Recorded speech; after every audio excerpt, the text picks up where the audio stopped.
Nima buyurasiz, kovboy? Cheeseburger va kola bersangiz iltimos. Eshitdingmi, Jet? U iltimos dedi. Nega sen bunday deya olmaysan?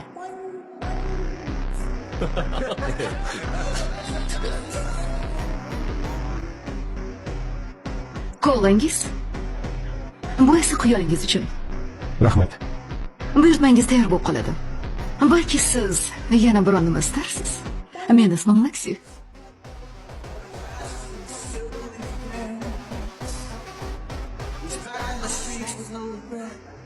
Quyoningiz ajoyib ekan.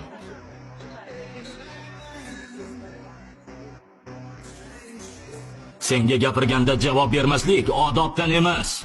O'zingni hozirgina jentelmen qilib ko'rsatayotgan eding. Jet. O'chir ovozingni, Lexi. Sen Lexiga xushomad qilding. Men esa buni yoqtirmayman. Shunchaki ovqatlanmoqchiman. Men esa seni qayerdan paydo bo'lib qolganingni bilmoqchiman. Lexini mendan tortib olmoqchimisan? Iltimos hisobni bering. Hozir.